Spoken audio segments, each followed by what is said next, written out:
Hello friend, मैं Satyendra Singh Rathore, perfection PSC अकादमी में आपका स्वागत है। वर्तमान समसामयिक विषय इजराइल फिलिस्तीन जो विवाद चल रहा है, अभी जो पेपरों में आ रहा है आप देख रहे हैं, इसका क्या मूल कारण है, आखिर ये विवाद क्यों हुआ है, क्यों इजराइल और फिलिस्तीन के बीच में झड़प आ रही हैं, क्यों रोज़ रोज़ अखबारों में और समाचार में हम सुन रहे हैं कि इजराइल की सेना ने हमला किया है या फिलिस्तीन ने रॉकेट जो हैं इजराइल की बस्ती पर दागे हैं। तो इसकी पूरी पृष्ठभूमि को आज हम समझेंगे कि आखिर क्या स्थिति है, आखिर क्यों ये विवाद हुआ है, ये क्यों विवाद की क्यों जड़ है। इसको आज समझने का, इस पूरे मुद्दे को समझने का मैं आज आपको प्रयास करूँगा। तो सबसे पहले हम देखेंगे कि ये जो विवाद है इजराइल और फिलिस्तीन का, ये आज का नहीं है। ये द्वितीय विश्व युद्ध जब हुआ था, तो हिटलर के द्वारा यहूदियों पर जब अत्याचार किए गए, तो द्वितीय विश्व युद्ध के समय जब हिटलर ने क्या किया, यहूदियों पर अत्याचार किए, तो जर्मनी से बहुत सारे जो यहूदी थे वह यूके के द्वारा यहाँ पर लाकर बसाए गए, जो कि उस समय क्या कहलाता था, या पूरा जो उस समय कहलाता था फिलिस्तीन कहलाता था। ये फिलिस्तीन में बसाए गए, अर्थात सेकंड वर्ल्ड वॉर के समय हिटलर द्वारा जो यहूदियों पर अत्याचार किए गए, तो यूके पर पूरा कब्जा था। जो वर्तमान जो इजराइल है वो पहले फिलिस्तीन हुआ करता था। यानी आप ये समझे कि 1947 में फिलिस्तीन क्या हुआ है, आज़ाद हुआ है किसके, उससे, यूके से। यानी पहले यूके का क्या था, ये उपनिवेश हुआ करता था और फिलिस्तीन के नाम से जाना जाता था। 1947 के पहले इजराइल नाम की कोई देश अस्तित्व में नहीं था। 1947 के पहले सिर्फ इजराइल, जो फिलिस्तीन ये यहाँ से है, लेकिन यहाँ तक पूरा फिलिस्तीन हुआ करता था 1947 के पहले। और सेकंड वर्ल्ड वॉर के दौरान यूके के द्वारा यूरोप के कई देशों से, फ्रांस से, जर्मनी से यहूदियों को क्या किया गया, यहाँ पर क्या किया गया, यहाँ यहूदी जो है यहाँ पर लाए गए और एक शरणार्थी के रूप में ये फिलिस्तीन में यहाँ पे आकर बसे थे 1947 में। तो लाखों की संख्या में जब यहूदी यहाँ पर आने लगे, तो यहाँ की जो डेमोग्राफी है, जो जनसंख्या का घनत्व है, वो क्या होने लगा, थोड़ा सा नेक टू नेक होने लगा, 50-50 होने लगा। 50% फिलिस्तीनी हो गए और 50% इजरायली हो गए। तो इजरायली चूँकि यहूदी धर्म के परिपादक थे और फिलिस्तीन जो थे मुस्लिम धर्म के क्या थे, परिपादक थे। तो 1947 में जब यूके ने, जब है यूनाइटेड किंगडम ने, जब ब्रिटिश उपनिवेश की दासता से फिलिस्तीन को मुक्ति मिली, तो फिलिस्तीन को दो भागों में बांट दिया गया। फिलिस्तीन जो है दो भागों में बांट दिया गया। एक जो फिलिस्तीन था वो जो था उसको, और एक भाग बांट दिया गया इजराइल को। एक 45% जो था वो जो भाग था वो आपका मिला किसको, इजराइल को, और 55% भाग मिला फिलीपींस को।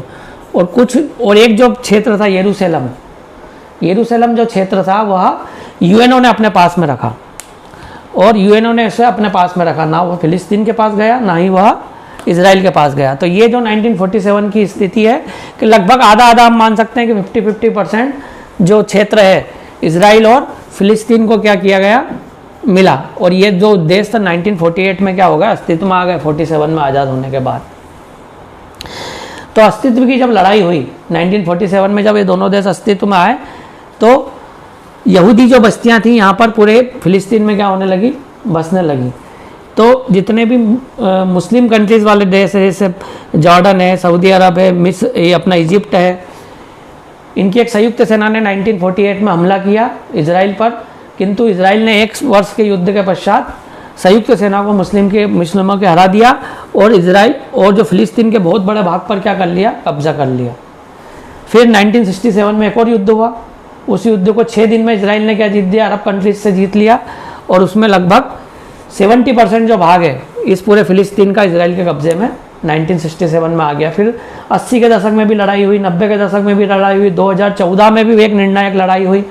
और वर्तमान स्थिति की हम बात करें तो आज के समय में पूरा जो फिलिस्तीन पहले जो हुआ करता था, मात्र ये 2 भागों में बटा है, एक ये भाग है और एक ये भाग है। ये जो भाग दिख रहा है आपको लाल कलर का, ये कहलाता है वेस्ट बैंक, और ये जो एक छोटा सा भाग दिख रहा है ये है आपका गाजा पट्टी। सिर्फ 12% मात्र भाग है टोटल फिलिस्तीन के पास, और 88% भाग जो है आज के समय में इजराइल के पास आ चुका है। मात्र इतना सा जो हिस्सा है आज के समय में वेस्ट बैंक और ये गाजा पट्टी जो है वो जो है फिलिस्तीन के पास है। अब क्या इसमें विवाद की जड़ क्या है? तो विवाद की जड़ क्या है कि जो वेस्ट बैंक वाला हिस्सा है वहां पर एक स्थल है यरूशलेम। यरूशलेम ये तीन धर्म का केंद्र है।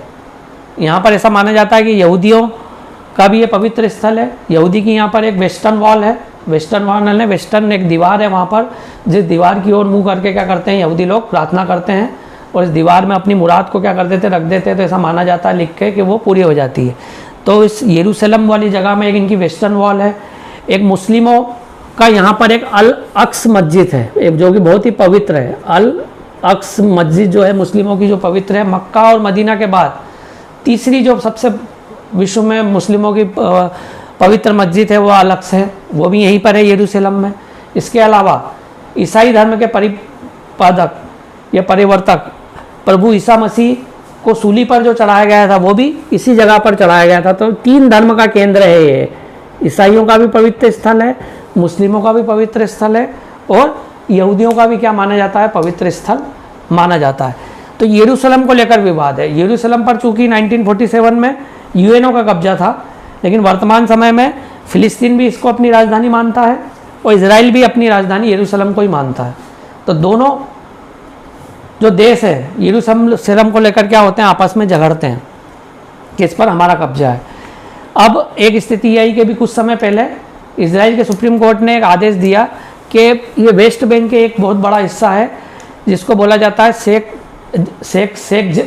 जेद्दा जो क्षेत्र है, वहाँ पर बहुत सारे फिलिस्तीनी रहते हैं। उस शेख जेद्दा क्षेत्र को सुप्रीम कोर्ट ने इजराइल की आदेश दिया कि वहाँ पर जितने भी फिलिस्तीनी हैं वो उसे क्या कर दें? खाली कर दें। तो पहले ही 12% में मात्र सीमित हैं फिलिस्तीन के लोग, जो पूरे 100% में जहाँ पर थे जिनकी ज़मीन, आज मात्र 12% में है। और उसका भी एक बहुत बड़ा क्षेत्र जो शेख जेद्दा है, वहाँ से भी सुप्रीम कोर्ट ने एक आदेश कर दिया कि वहाँ से भी फिलिस्तीन अपनी बस्तियाँ क्या कर दें? खाली कर दें। तो ये एक विवाद चला आ रहा था। इसने भी एक क्या किया, ये विवाद पिछले कुछ समय से चला आ रहा था। इसके अलावा अल अक्स जो मस्जिद है, अल अक्स की जो मस्जिद होती है जब रमज़ान के महीने में, वहाँ पर जब मुस्लिमों द्वारा क्या की गई, अजान की गई, तो उस अजान को करने से क्या किया जाता है? इजराइल की सेना द्वारा क्या किया जाता है? रोका जाता है। तो रोकने के फलस्वरूप जो झड़प हुई, उस झड़प ने ही वर्तमान युद्ध का रूप क्या किया है? धारण कर लिया है। तो ये जो स्थिति है, ये स्थिति पूरी जो है आपको ये इजराइल और फिलिस्तीन के मध्य पैदा हुई है। अब इसमें और ये देखा जाए कि आखिर इतनी तेज़ी से इजराइल ने कैसे पूरे फिलिस्तीन को अपने कब्जे में लिया है। तो इसका ये कारण है कि ये जितने भी यूरोपियन कंट्रीज से यहूदी आए थे, ये साइंस टेक्नोलॉजी और बहुत ही बुद्धिजीवी वर्ग के थे। इन्होंने यहाँ पर रह के टेक्नोलॉजी को क्या किया? बहुत ज़्यादा डेवलप किया और विकास किया। और इनकी स्वयं की एक क्या है, यहाँ पर सरकार है, एक सेना है पूरी इनकी। इस सेना के बल पर क्या करते हैं ये, इनके पास सामरिक हथियार जो है ये बहुत ही उच्च किस्म के। भारत भी इनसे क्या करता है? सामरिक टेक्नोलॉजी को क्या करता है? आयात करता है। अर्थात बहुत ही उच्च टेक्नोलॉजी यहाँ पर इजराइल के पास है। और फिलिस्तीन की स्थिति दिन पर दिन कमज़ोर होती जा रही है। वो मात्र 12% भाग में बटा हुआ है और उसके दो हिस्से, एक तो वेस्ट बैंक और एक गाजा पट्टी। फिलिस्तीन के पास स्वयं की कोई सेना नहीं है, उसका एक संगठन है, उस संगठन का नाम है हमास। उसको अमेरिका ने आतंकवादी संगठन घोषित कर रखा है। और अमेरिका की जो लिस्ट होती है आतंकवादियों की, उसमें यह आतंकवादी संगठन के रूप में होता है। तो जो भी गतिविधि होती है, जब भी कोई झड़प होती है, जैसे यरूशलेम का विवाद होता है, तो जवाबी कार्रवाई गाजा पट्टी से हमास के द्वारा की जाती है। जो इजराइल की बस्तियां हैं, यहाँ पर क्या किए जाते हैं? रॉकेट लॉन्चर फेंके जाते हैं। रॉकेट जो फेंके जाते हैं तो इजरायली बस्तियों पर गिरते हैं, और जैसे ही रॉकेट इजरायली बस्तियों पर गिरते हैं तो इजराइल की जो सेना है उसका फिर क्या करती है? जवाब देती है। और इसका नुकसान जो है फिलिस्तीन को क्या करना पड़ता है? उठाना पड़ता है, क्योंकि फिलिस्तीन के पास एक संगठित सेना नहीं है। उसका एक जो संगठन है हमास, वही क्या करता है? इसका जवाब देता है। वो जब रॉकेट, जैसे अभी विगत 10-15 दिन पहले 200 से 250 रॉकेट जो है गाजा पट्टी से हमास से इजराइल की बस्तियों में जब दागे गए, तो इजराइल की सेना ने उसका क्या किया? मुंह तोड़ जवाब दिया।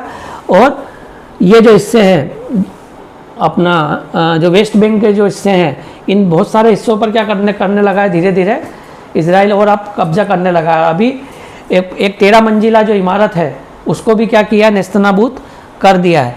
तो होता यह है कि जैसे ही कोई जवाबी कार्रवाई होती है हमास के द्वारा, छोटे रूप में रॉकेट लॉन्चर यदि छोटे रूप में वो दागे जाते हैं इसराइल में, तो उसका मुंह तोड़ जवाब इसराइल की सेना द्वारा सशक्त रूप से किया जाता है। इसका खामियाजा ये उठाना पड़ता है कि फिलिस्तीन की जो बस्ती है वो धीरे धीरे और क्या होती जाती है, सिकुड़ती जाती है। अभी वर्तमान जो परिदृश्य मात्र जो 12% हिस्सा है, हो सकता है कि इस घटनाक्रम के बाद ये और 10 या 8% ही रह जाए, क्योंकि जवाबी कार्रवाई में इसराइल जैसे जैसे आगे बढ़ता जाता है फिलिस्तीन के क्षेत्र को अपने कब्जे में वह करता जाता है।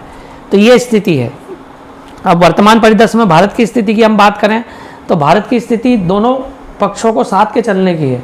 जैसे भारत इजराइल से क्या करता है, सामरिक तकनीक को क्या करता है, आयात करता है, लेकिन फिलिस्तीन में जो इजराइल का जो यहाँ पर वो है घुसपैठ जो हुई है उस पर 2019 में जो यूएनओ में वो हुआ था, उसमें भारत ने क्या किया था, इसका विरोध भी किया था कि इजरायली जो सेना जो है यहाँ पर वो करती है, जवाबी कार्रवाई कर रही है वेस्ट बैंक में, उसका भी भारत सरकार द्वारा क्या किया गया था, विरोध किया गया था। तो फिलिस्तीन का समर्थन भी करता है भारत, और सामरिक जो महत्व के हथियार हैं वो इसे इजराइल से भी प्राप्त होते हैं। तो भारत की जो है नीति जो है दोनों पक्ष को साथ कर भारत क्या करता है, अपनी विदेश नीति क्या करता है, संचालित करता है। तो वर्तमान परिदृश्य में ये देखा जाए तो बहुत ही ज़्यादा विवादित और क्षेत्र हो गया है। यदि यह समस्या हल नहीं की गई सब सही समय पर तो यह बहुत ही विकराल रूप धारण कर लेगी और एक बड़े युद्ध में भी क्या हो सकती है, यह परिवर्तित हो सकती है। वर्तमान में जो प्रधानमंत्री हैं इजराइल के वो है बेंजामिन नेतान्याहू हैं। बेंजामिन नेतान्याहू के जो भाई थे रिचर्ड नेतान्याहू, जो कि 1967 में जब वार हुआ था उस समय एक सैनिक कार्रवाई हुई थी। इजराइल का जो विमान है जो कि युगांडा में क्या कर लिया गया था, अपहरण कर लिया गया था। तो उस समय युगांडा के विमान को, इजराइल के विमान को युगांडा से सकुशल इजराइलियों को वापस लाने में बेंजामिन नेतान्याहू का जो भाई है उन्होंने पूरी इसकी कमांड उस समय संभाली थी। तो उस सैनिक कार्रवाई में वह मारे गए थे। तो कुछ ना कुछ देखा जाए तो एक इनडायरेक्टली जो बेंजामिन नेतान्याहू है उनका एक प्रतिशोध की भावना भी फिलिस्तीन के प्रति इसके प्रति दिखती है, क्योंकि उनका भाई जो है इस कार्रवाई में क्या हुआ था, मारा गया था। तो इस तरीके की यह बहुत ही पेचीदा मामला है। बहुत सारे मामले हैं, शेख जद्दा का मामला है और डेमोग्राफी का मामला है, संस्कृति का मामला है, संस्कृति की लड़ाई है। तो इस तरीके से जो है ये मामला दिन पर दिन क्या होता जा रहा है, बड़ा जटिल होता जा रहा है। और आने वाले समय में यूएनओ इस पर हस्तक्षेप करके इसे क्या करने का प्रयास करेगा, इस पूरे घटनाक्रम को पटाक्षेप करने का प्रयास करेगा। अब मैंने आपको इसको पूरे समझाने को, इस पूरे घटनाक्रम को समझाने का प्रयास किया है। अब आपको समझ में आ जाएगा कि किस तरीके की जो गतिविधियां पेपर में आ रही है, आपको इससे समझ में आ जाएगा कि किस तरीके का मामला है। अर्थात पूरा जो मामला है यहूदी और मुस्लिमों के बीच ये लड़ाई है एक प्रकार की। फिलिस्तीन अर्थात मुस्लिम, इजराइल अर्थात यहूदी, उनके दोनों की अस्तित्व की लड़ाई है, जिसे एक विकराल रूप क्या कर लिया है, जिसने एक धारण कर लिया। और ये लड़ाई जो है यरूशलेम को लेकर है। यरूशलेम जो है 3 धर्मों का क्या है, पवित्र स्थल है। यहूदियों का वहाँ पर वेस्टर्न वॉल है, अलग मस्जिद मुस्लिमों की सबसे पवित्र मक्का मदीना के बाद है, और प्रभु यीशु मसीह है ना, उनका भी क्या है, माना जाता है कि उन्हें जब सूली पर चढ़ाया गया था तो यरूशलेम में ही चढ़ाया गया था। तो इस प्रकार से देखा जाए तो एक धार्मिक लड़ाई भी एक प्रकार इससे मान सकते हैं।